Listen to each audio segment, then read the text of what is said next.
Professional অনেক লোক লাগে, অনেক লোক ধরেন আমার বাবার কাছ থেকে শিখেছি। এটা অনেক তো হচ্ছে এখন অনেক ডিজাইনার নতুন নতুন এর সঙ্গে পুরোনো আর নতুন মিলিয়ে একটা অন্যরকম ডিজাইন করছে, এক্সপেরিমেন্ট করছে। মানে ইয়ান থেকে আপনার ড্রেস বানানো পর্যন্ত একটা প্রচুর লোকের মধ্যে ইনভলভ থাকে।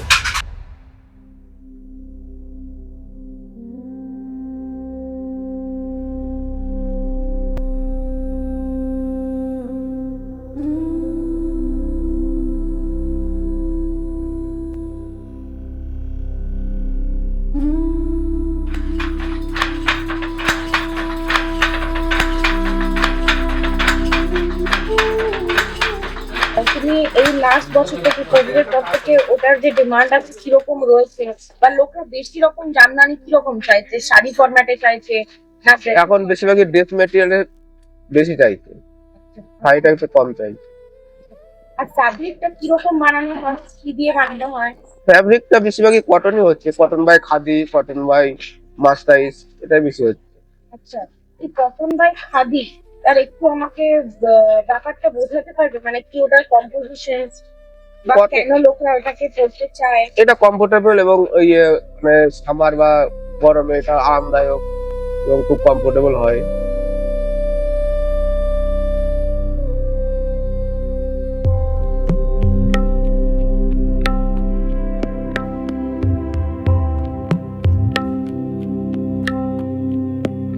Now, point of view is craftsmanship takes time. It is not about something which is fast and mass. What we do is we are concentrating on cotton and sustainable. Why? Because as we can see here, it is what the effort what we put in each and every piece, and you can understand that it will be costly. Why? Because the effort that the each and every artisan is putting into each and every fabric that is coming out of them.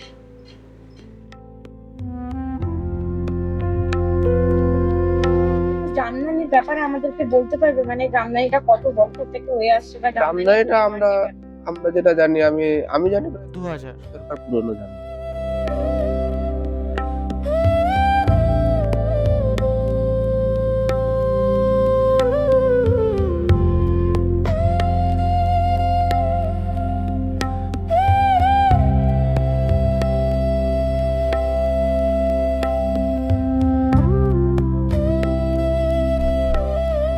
আর এই খাদিটা ছাড়া আরেকটা তুমি বললে, ওটা কি মানে সব থেকে এক্সপেক্টেড আছে বা কি ভালো আছে? ওটা টেক্সচারের উপর নির্ভর করে, অনেকে টেক্সচারটা একটু হালকা চায়, সেই হিসাবে ওটা নেওয়া হয়, আর খাদিটা একটু মোটা হয়। এই যে কি মনে হয় যে রকমের মানে পেমেন্ট বা ডিমান্ড এখন জামদানি হয়েছে, পরবর্তীকালে জামদানি আর কতটা স্টোর করতে পারে বা কিরকম এটা সাস্টেনেবিলিটিতে দাঁড়াবে? জামদানি তো ধরেন পুরোনো দিন থেকে চলে আসছে, ট্র্যাডিশনালি চলে আসছে, আগামী দিনেও আশা করি চলবে। আমরা তো সেটা আশা করি যে আগামী দিনে।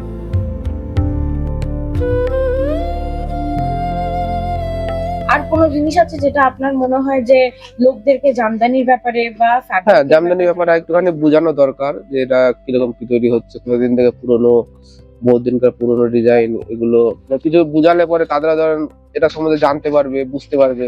অনেকে ইয়ং জেনারেশন যারা জানে না যে এটা কি হচ্ছে, কি ডিজাইন, কি ব্যাপার, অনেকে বোঝে না, অনেকে এটার সঙ্গে একটা ছাপা শাড়ির সঙ্গে তুলনা করে, অনেকে জানে না যে এই ডিজাইনটা ছাপা শাড়ি, সেটা দাম কম বেশি হয়ে যাচ্ছে। এগুলো বোঝাতে হবে কাস্টমারকে, তাদের যারা জানলে বুঝলে তারাও হয়তো আকৃষ্ট হবে এর মধ্যে।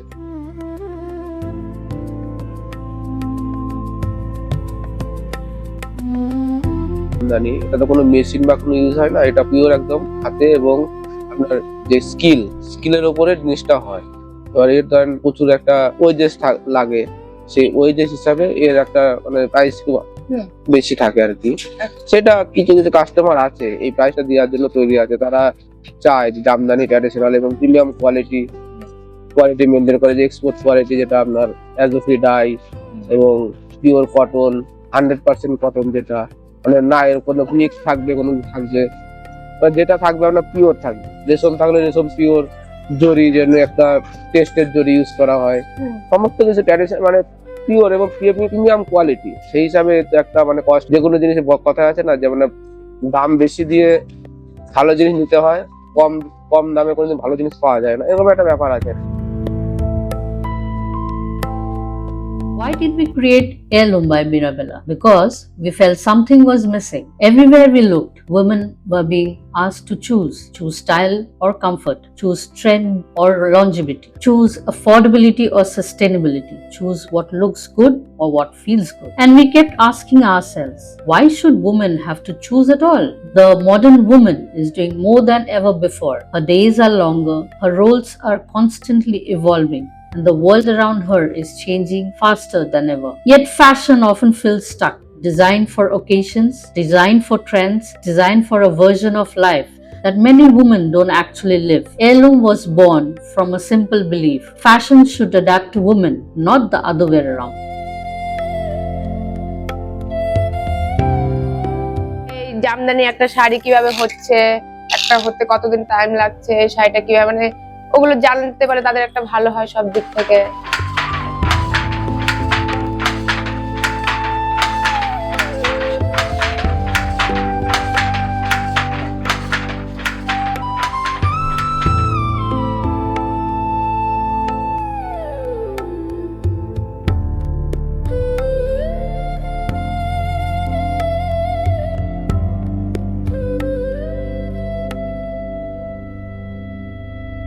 এটা সবার মানে ফার্স্ট প্রসেস। এটা সুতো রং করে নিয়ে আসার পর এটাতে প্রথম স্টার্ট করতে হবে। আচ্ছা, এটা হয়ে গেলে এটা থেকে ড্রাম করে তারপর তাঁত ঘরে সেটিং টেটিং করে তারপর লুমটা সেটিং করতে হবে।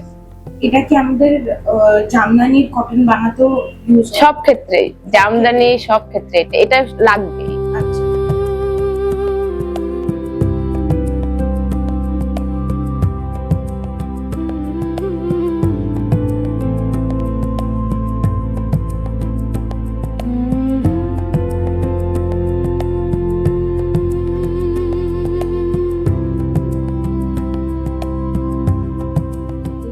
যেটা তুমি করছো এটাকে কি বলে, এটা কিভাবে শুরু হয়? এটাকে সুতো ঘোরানো বলে, যেটাকে নলি পাকানো বলে।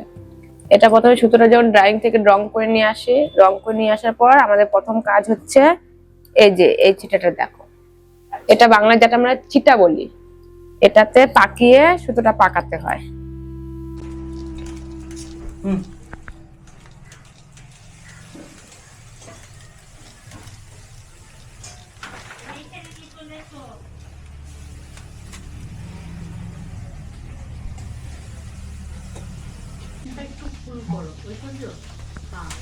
তার নিচের দিকে একটা পুরো ফুল না